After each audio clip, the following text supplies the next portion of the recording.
Hello guys, welcome back to my YouTube channel. ഇന്ന് ഞാനിവിടെ കാണിക്കാൻ പോകുന്നത് ഒരു തോരൻ്റെ റെസിപ്പിയാണ്. ചോറിൻ്റെ കൂടെയൊക്കെ കൂട്ടാൻ പറ്റുന്ന ഒരു അടിപൊളി തോരൻ്റെ റെസിപ്പി. വീഡിയോയിലേക്ക് കടക്കുന്നതിന് മുന്നേ എൻ്റെ ചാനൽ ആദ്യമായിട്ടാണ് കാണുന്നതെങ്കിൽ ദയവായിട്ട് ലൈക്ക് ചെയ്യുക, ഷെയർ ചെയ്യുക, സബ്സ്ക്രൈബ് ചെയ്യുക. അടുത്തുള്ള ബെൽ ബട്ടനോട് പ്രസ് ചെയ്യുകയാണെങ്കിൽ ഞാനിടുന്ന വീഡിയോസൊക്കെ നിങ്ങൾക്ക് നോട്ടിഫിക്കേഷനായിട്ട് വരുന്നതായിരിക്കും. അപ്പോൾ നമുക്ക് വലിച്ചു നീട്ടാതെ വീഡിയോയിലേക്ക് കിടക്കാം. ഞാൻ ഇന്ന് കാണിക്കാൻ പോകുന്നത് ഒരു ബീട്രൂട്ട് തോരൻ്റെ റെസിപ്പിയാണ്. ഒരു സിമ്പിൾ ബീട്രൂട്ട് തോരൻ. നോർമലി ഞാൻ ബീട്രൂട്ട് തോരൻ ഉണ്ടാക്കുമ്പോൾ അതിനകത്ത് വൻപയറൊക്കെ ഇട്ടിട്ടാണ് ഉണ്ടാക്കുന്നത്. പക്ഷേ ഇന്ന് അതിനുള്ളൊരു സമയം നമുക്ക് കിട്ടിയില്ല. അതുകൊണ്ട് ഞാനൊരു സിമ്പിൾ ബീട്രൂട്ട് തോരൻ്റെ റെസിപ്പിയും കൊണ്ടാണ് വന്നിരിക്കുന്നത്.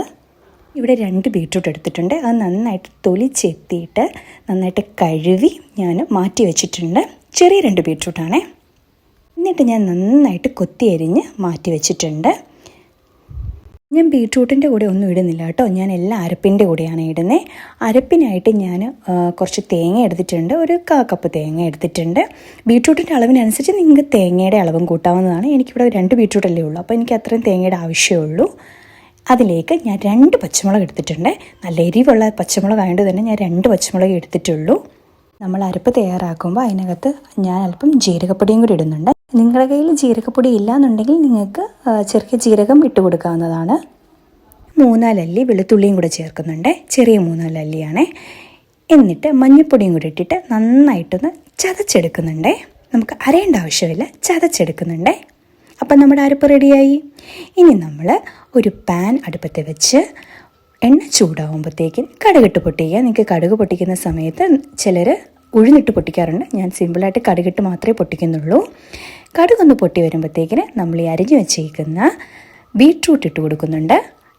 കരിവേപ്പില ഇട്ട് കൊടുക്കുന്നുണ്ട്. അതിനുശേഷം നമ്മൾ ഈ അരപ്പും കൂടി ഇട്ടിട്ട് നന്നായിട്ട് ഇളക്കി കൊടുക്കണേ. ഈ മിക്സിയുടെ ജാറ് കഴുകിയ വെള്ളം മാത്രമേ ഞാൻ ഇതിനകത്ത് ഒഴിക്കുന്നുള്ളൂ. എന്നിട്ട് നന്നായിട്ടൊന്ന് അടച്ചു വെച്ച് വേവിക്കുന്നുണ്ട്. തീ സിമ്മിൽ ആക്കാൻ മറക്കല്ലേ.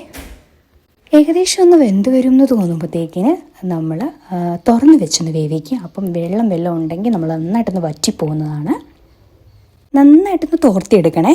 അല്ലെങ്കിൽ ബീട്രൂട്ട് തോരൻ കഴിക്കാൻ രസം ഉണ്ടാവില്ല. ബീട്രൂട്ടെന്നല്ല, ഒരു തോരനും കഴിക്കാൻ രസം ഉണ്ടാവില്ല. നന്നായിട്ട് തോർത്തിയെടുക്കണം. ഇത്രയേ ഉള്ളൂ നമ്മുടെ ബീട്രൂട്ട് തോരൻ. ബീട്രൂട്ട് തോരൻ റെഡി ആയിട്ടുണ്ട്. സിമ്പിൾ റെസിപ്പിയാണ്. എല്ലാവരും ട്രൈ ചെയ്യുക. ഫീഡ്ബാക്സ് ഒക്കെ ഉണ്ടെങ്കിൽ കമൻസായിട്ട് രേഖപ്പെടുത്തുക.